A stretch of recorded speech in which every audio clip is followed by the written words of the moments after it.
Bismillahirrahmanirrahim. Wassalatu wassalamu ala Rasulillah. Hello, Assalamualaikum. My name is Ruhul Inayah Lin. My born name is Tania, and I'm a Chinese Muslim living in Singapore. I converted into Christianity when I was around 12. That's what I currently say. And I lived as a Christian for almost 10 years.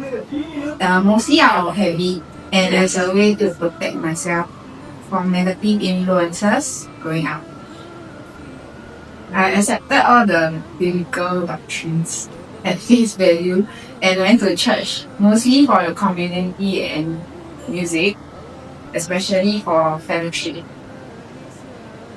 So I actually met my current spouse in 2014, who was a Muslim. He's a born Muslim. Because I was very deeply rooted in Christianity, right? It took us quite a couple of years to explore contemporary religion. So we explored Islam and we explored Christianity. So in this journey, the peak or the highlight was discovering the Qur'an.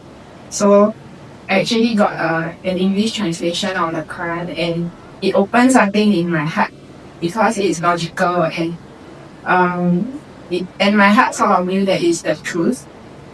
So I did more research and I noticed there were inconsistencies in the Bible, the Holy Bible, and yet the Quran was whole and it was complete, so it was unaltered.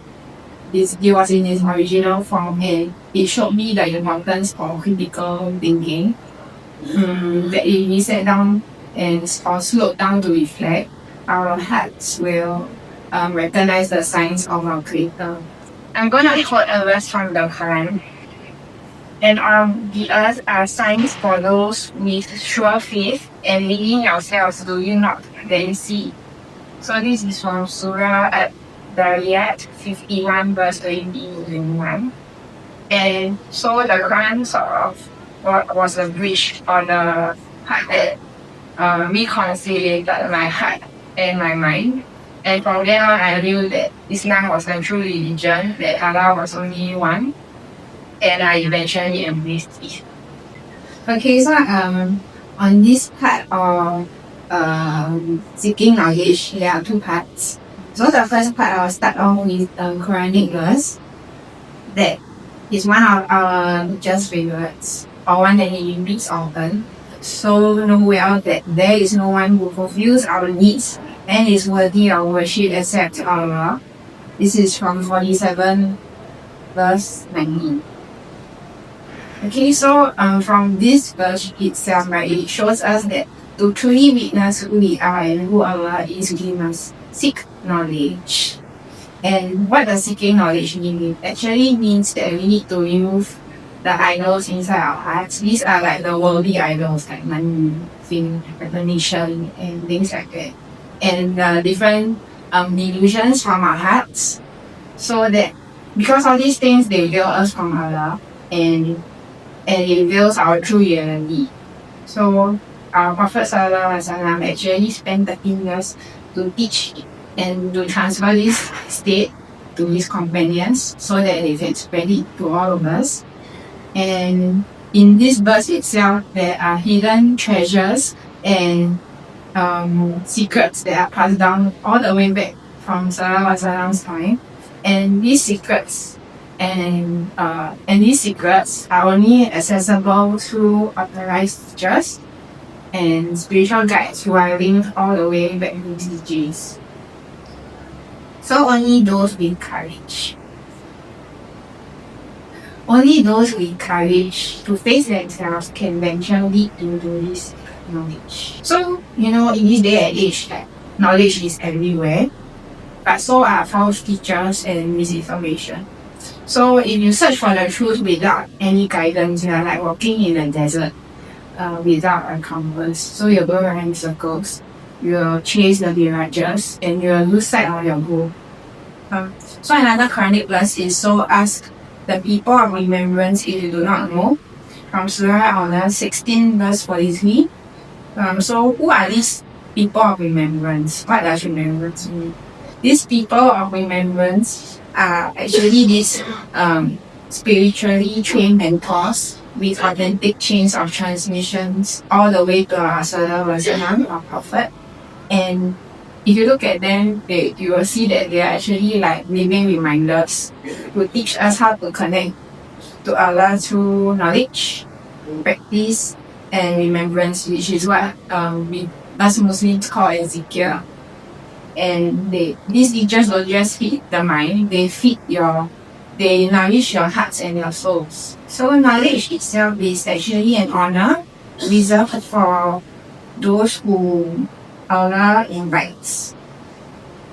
Imam Al-Ghazali once said, 1 hour of reflection and study for Allah's sake is better than 70 years of supererogatory worship.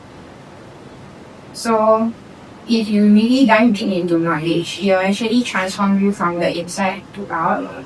And it's our responsibility as Muslims to keep this flame alive, to seek, to learn, and to pass it on to our next generations. Slowly we transition from virtual to physical classes in 2025. And so the message here is that if you want to discover ourselves and Allah, we must sacrifice our time at least once a week to learn, to serve, and to work with our teachers and righteous companions. These people, they actually mirror the attributes and the blessed traits of our Prophet. So if we ask ourselves, we actually do.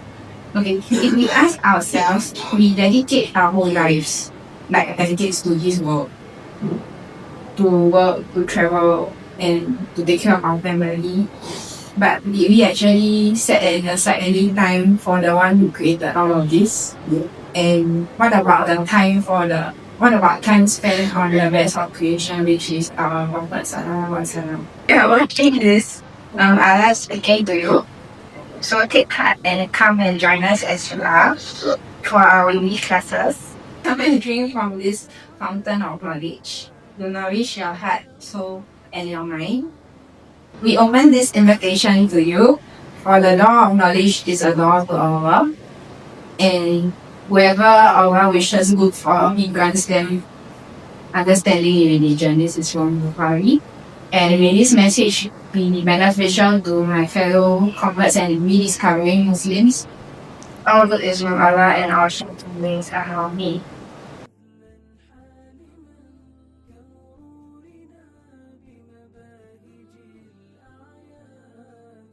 فبراعة التجويد صارت نهجنا وسبيل